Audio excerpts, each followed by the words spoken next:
آزاد کرو کشمیر میرا۔ ناظرین، میں ہوں احسن امین راجہ اور پروگرام ہے کشمیر ڈیبیٹ۔ آج ہم موجود ہیں سپورٹس کمپلیکس اسلام آباد میں۔ آپ کو بتائیں کہ یکجہتی کشمیر، یوم یکجہتی کشمیر کے حوالے سے بات چیت کی جا رہی ہے۔ ہم نے آپ کو ویوز بھی سنوانے ہیں کہ لوگ اس حوالے سے کیا کہہ رہے ہیں۔ مین جو ایجنڈا ہے، مین جو فوکسڈ ہے وہ ہے کہ کشمیر کے اندر جو ظلم و ستم جاری ہے، نوجوانوں کو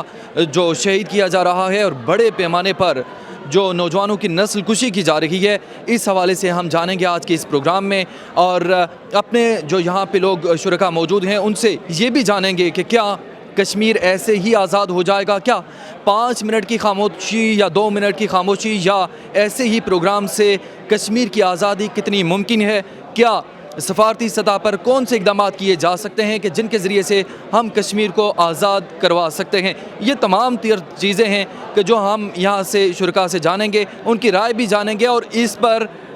امپلیمنٹیشن کرنے کی کوشش کریں گے۔ بسم اللہ الرحمن الرحیم۔ السلام علیکم ناظرین، میں ہوں احسن حمید راجہ اور آپ دیکھ رہے ہیں پروگرام کشمیر ڈیبیٹ۔ آج یہاں پہ ہم موجود ہیں اور پوچھیں گے کشمیر کے حوالے سے کہ کشمیر میں جو کرائسس چل رہا ہے اس حوالے سے آپ کے کیا خیالات ہیں، اور کیا کہیں گے کہ کیا ایسے پروگرامز جو ہم کر رہے ہیں اس سے کشمیر کو کتنی تقویت ملتی ہے اور کشمیر کیا ایسے آزاد ہو سکتا ہے یا نہیں۔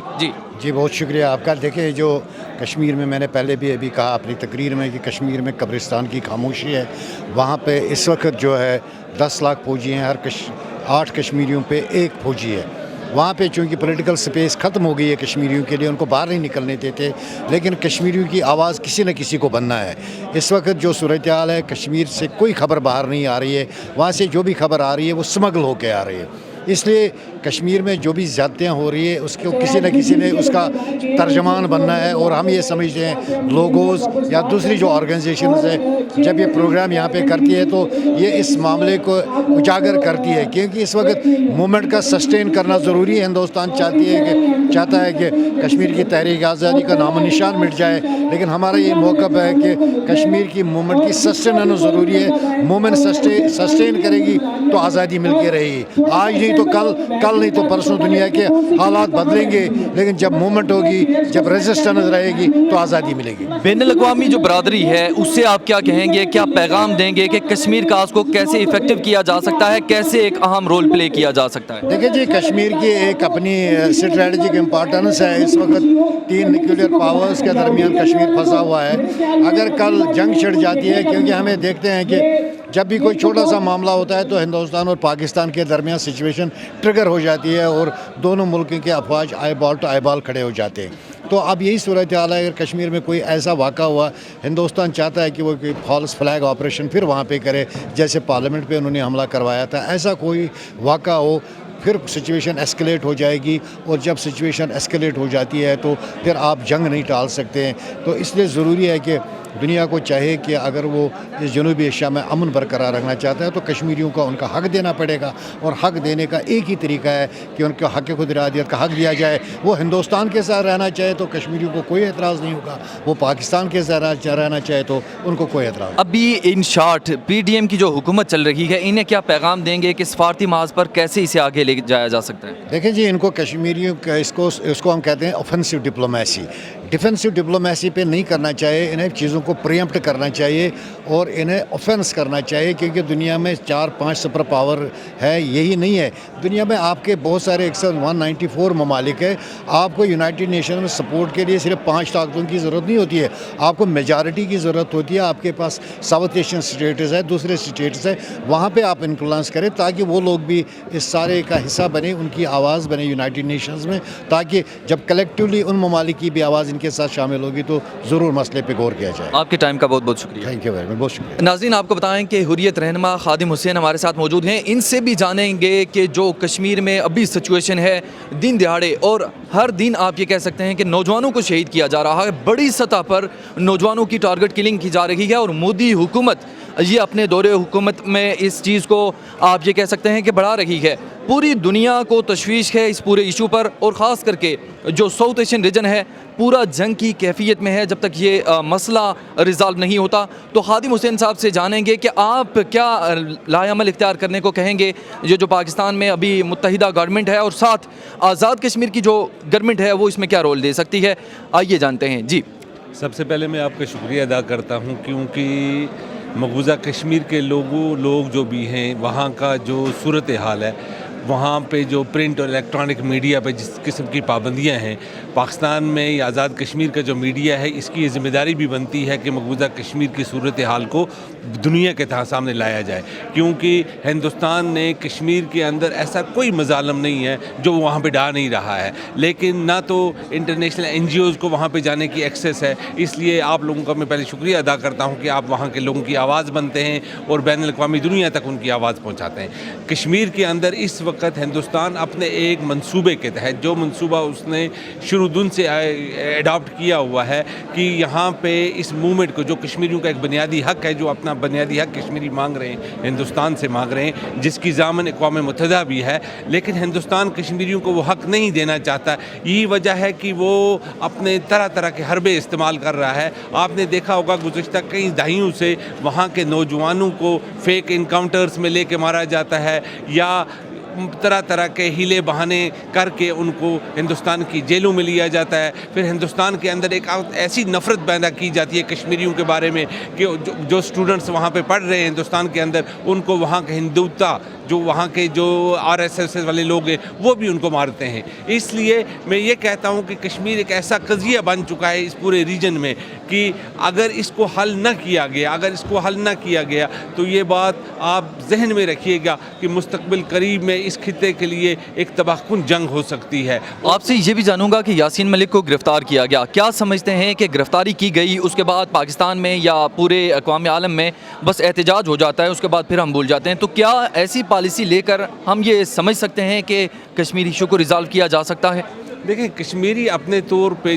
جیسے میں نے آپ سے کہا کہ کشمیریوں کی ساری امیدیں پاکستان پہ ہیں۔ کشمیری اپنے طور پہ اس پار یہی احتجاج ہی کر سکتے ہیں، دنیا تک اپنی بات پہنچا سکتے ہیں۔ اس حوالے سے حکومت پاکستان پہ یہ ذمہ داریاں زیادہ بنتی ہیں کہ وہ کشمیر کے حوالے سے خارجہ سطح پہ، یعنی ڈپلومیسی کے ذریعے اس کو بڑی شدت لائی جائے، اس معاملے میں شدت لائے اور ہندوستان پہ اس قسم کے پریشر ڈالا جائے کہ دیکھیں، یاسین ملک صاحب جو گرفتار ہوئے ہیں ان پہ ایک بھونڈا الزام لگا دیا گیا ہے، یعنی یاسین ملک صاحب کو یہ حق دیتا ہے کہ کشمیر کا وہ لڑائی لڑ سکتے ہیں، وہ بندوق بھی اٹھا سکتے ہیں، کیونکہ یہ اقوام متحدہ کا چارٹر ہمیں اس کا حق دیتا ہے کہ ہندوستان اگر ہمیں اپنا حق، جیسے ہم نے پروٹیسٹ بھی وہاں پہ کیے، کشمیر کے لوگوں نے وہاں پہ الیکشن بھی لڑے، لیکن ہندوستان نے ہمیں کبھی بھی اپنا حق دینے کی نہیں دیا۔ یہی وجہ ہوئی کہ یاسین صاحب جیسے کئی ہزاروں لوگ، یاسین صاحب ہمارے قائد ہیں، کئی ہزاروں لوگوں نے بندوق اٹھائی اور بزور طاقت انہوں نے اس مسئلے کو حل کرنے کی کوشش کی۔ اور ہم اس وقت پاکستان سے اپیل کرتے ہیں کہ یاسین ملک صاحب کے علاوہ جو دوسری قیادت ہماری تہاڑ جیل میں بند ہے، ان کو رہا کروانے کے لیے اپنی سفارتی سطح پہ اپنی کوششوں کو تیز کیا جائے۔ ابھی آخری کیا پیغام دیں گے کہ کشمیری ایشو کے حوالے سے جو سفارتی سطح پر کیسے اقدامات کیے جا سکتے ہیں؟ دیکھیں، اگر آپ ایک معذرت خانہ رویہ رکھیں گے نا، تو میں یہ کہوں گا کہ اس وقت جہاں پہ بین الاقوامی سطح پہ ہم یہ دیکھتے ہیں کہ بین الاقوامی سطح پہ وہ لوگ سمجھتے ہیں کہ ہندوستان کشمیر کے اندر مظالم ڈال رہا ہے، لیکن بین الاقوامی سطح پہ لوگوں کے اپنے اپنے مفادات ہیں ہندوستان کے ساتھ۔ وہ ہندوستان کو ایک بڑی منڈی کے طور پہ دیکھتے ہیں، ان کے ہندوستان کے ساتھ اپنے بزنس ٹائز ہیں۔ ہم یہ چاہتے ہیں کہ پاکستان ایک مضبوط دلیل ہے، پاکستان کے پاس ایک مضبوط کیس ہے، اور پاکستان اس کو بین الاقوامی برادری کے سامنے،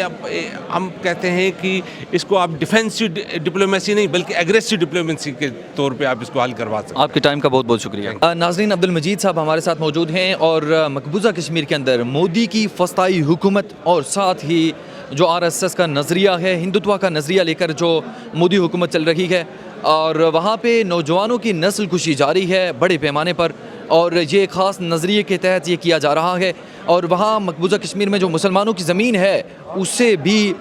وہ وہاں پہ اس پر قابض ہو رہے ہیں ہندوتوا کا نظریہ لے کر۔ تو اس حوالے سے عبد المجید صاحب سے یہ جانیں گے کہ وہ کیا کہتے ہیں کہ کون سی پالیسی ہمیں اپلائی جا سکتی ہے کہ جس کے ذریعے سے ان تمام چیزوں سے بچا جا سکے۔ جی دیکھیں، اس وقت جو ہندوستان کی حکومت ہے وہ منموہن سنگھ کی ہے، وہ اس کی جماعت جو بی جے پی کے ساتھ اس کے ساتھ منسلک ہے، جو وہاں پر جو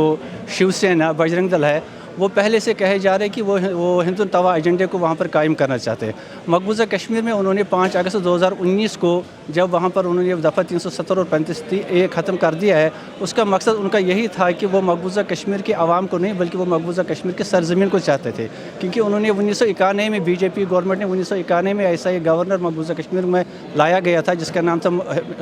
جگموہن, اور جگموہن نے اسی وقت اعلان کیا تھا کہ وہاں پر ہندوؤں کو نکالا گیا تھا, ان کو کہا گیا تھا کہ آپ یہاں سے نکل جائے کیونکہ ہمیں یہاں پر مسلمانوں کو ختم کر کے یہاں کی سرزمین کو حاصل کرنا ہے. اور اس وقت بھی جو ہندوستان کی حکومت اس کا ایجنڈا بھی یہی ہے کہ ہندو توا ایجنڈے کا مقصد ہے ہندو اور ہندوستان. وہ یہ نہ صرف مقبوضہ کشمیر میں قائم کرنا چاہتے بلکہ وہ پورے ہندوستان میں ہی یہ قائم کرنا چاہتے, چاہے جتنے بھی مائنارٹیز ہے ہندوستان کے اندر,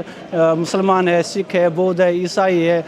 جو بھی ہے, تو ان کو ختم کرنا چاہتے. اور انہیں کہا جا رہا ہے کہ اگر کسی کو یہاں پر رہنا ہے وہ ایز اے ہندو بن کے رہے. تو یہی صورتحال مقبوضہ کشمیر میں وہ قائم کرنا چاہتے ہیں, کیونکہ اس نے وہاں پر 35 سے ختم کرنے کے بعد آج تک لاکھوں لوگوں کو, ہندوستان کے جو لوگ ہیں انہیں وہاں پر ان کو سابقہ فوجی ہے, شرنارتی ہے, اور ہندوستان کے جو وہاں پر لوگ بہاری جو مقبوضہ کشمیر میں مزدوری کر رہے تھے انہیں اسٹیٹ سبجیکٹ جاری کی گئی ہے, صرف اسی وجہ سے کہ مقبوضہ کشمیر کے عوام سے زمین چھینی جائے اور وہ ان میں تقسیم کی جائے, تاکہ مقبوضہ کشمیر کی جو اکثریت مسلم اکثریت اس کو ختم کر کے اقلیت میں بدل دیا جائے, تاکہ ہم دنیا کو کل بتا دیں کہ جو ہندوستان وہ قرارداد اقوام متحدہ میں لے کر گئے تھے جس کا مقصد تھا کہ مقبوضہ کشمیر میں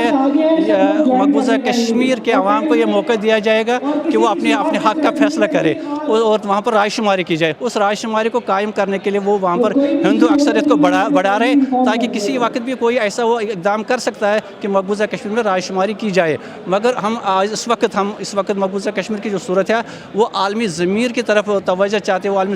عالمی عوام کو چاہتے ہیں, اور وہ عالمی ضمیر کو جھنجھوڑنا چاہتے ہیں کہ وہ اپنے ان قراردادوں پر جو 1.5 درجن قراردادیں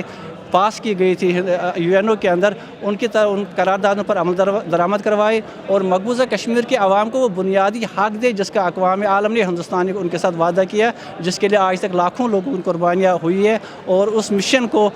پائی تکمیل تک پہنچانے کے لیے مقبوضہ کشمیر کا مقصد ایک ہی ہے کہ چاہے جتنا بھی ظلم ہندوستان کرے, جتنا بھی ظلم مقبوضہ کشمیر میں ہوگا, مگر ہم اپنے اس مقصد کو حاصل کر کے رہیں گے. کیا سمجھتے ہیں کہ 5 اگست 2019 کے بعد کی جو سچویشن ہے اس کے بعد 2 منٹ کی خاموشی اختیار کرنا یا کوئی پروٹیسٹ کر لینا, اس کے بعد مطلب کہ یہ والی سچویشن رہے گی تو کیا ہم کشمیر کو آزاد کروا سکتے ہیں؟ نہیں, یہ اس سے تو نہیں ہوگا. یہ صرف ایک یکجہتی کشمیری عوام کے ساتھ, البتہ کشمیر کا جو اس وقت کشمیری عوام جو چاہتے ہیں اور کشمیر کی جو صورتحال وہ توجہ چاہتے ہیں دنیا کا بھی, اور وہ خصوصاً پاکستان کا توجہ چاہتے ہیں, کیونکہ پاکستان واحد ملک ہے جو اس مسئلے کشمیر کا فریق بھی ہے اور مقبوضہ کشمیر کے عوام کا وکیل ہے. اور مقبوضہ پاکستان کو چاہیے کہ وہ اس کو سفارتی سطح پر اور اقوام عالم کی طرف جائے, اقوام عالم کو بتا دے کہ وہ اقوام عالم ان قراردادوں پر عمل کرے جو قراردادیں مقبوضہ کشمیر کے اقوام متحدہ میں پڑی ہے, ان قراردادوں پر عمل کروا کے مقبوضہ کشمیر کو حق دیا جائے. باقی ایسے ان چیزوں سے تو کچھ نہیں ہوگا. البتہ مقبوضہ کشمیر کے عوام کے حوصلے سے بلند ہوتے کہ پاکستانی عوام ہمارے ساتھ ہے, وہ ہر وقت ہمارے ساتھ اظہار یکجہتی کرتے رہتے ہیں. آپ کا بہت بہت شکریہ. بہت شکریہ. ناظرین, پروگرام آپ نے کشمیر ڈیبیٹ سنا اور یقین جانیے کہ لوگوں کی یہی رائے ہے, وہ یہی کہتے ہیں کہ پاکستان کو سفارتی محاذ پر ایسے اقدامات کرنے ہوں گے جو بین الاقوامی سطح پر بھی ہوں, اور خاص کر کے یورپین کنٹریز میں, اور جو P5 کنٹریز ہیں انہیں ساتھ لے کر, وسط ایشیائی جو ریاستیں ہیں انہیں بھی ساتھ ملا کر یہ جو خطہ ہے ساؤتھ ایشین ریجن, اسے ایک بڑی جنگ سے بچایا جا سکتا ہے. اور اس کا واحد سلوشن یہی ہے کہ کشمیر کو حل کیا جائے, اور کشمیر کے جو ایشو ہے, اور خاص کر کے جہاں پہ ہیومن رائٹس کی وائلیشن ہو رہی ہیں, نوجوانوں کو قتل کیا جا رہا ہے اور نوجوانوں کی بڑے پیمانے پر نسل کشی کی جا رہی ہے, ان سے بچا جا سکتا ہے اور اس پورے ریجن کو سیو کیا جا سکتا ہے. یہ وہ عملی اقدامات ہیں جو ابھی PDM کی جو گورنمنٹ ہے پاکستان کے اندر اسے لینے ہوں گے, سفارتی محاذ پر اپنی کوششیں تیز تر کرنی ہوں گی, تب ہی یہ ممکن ہو سکے گا. اگلے پروگرام کے لیے اجازت دیجیے. اللہ نگہبان.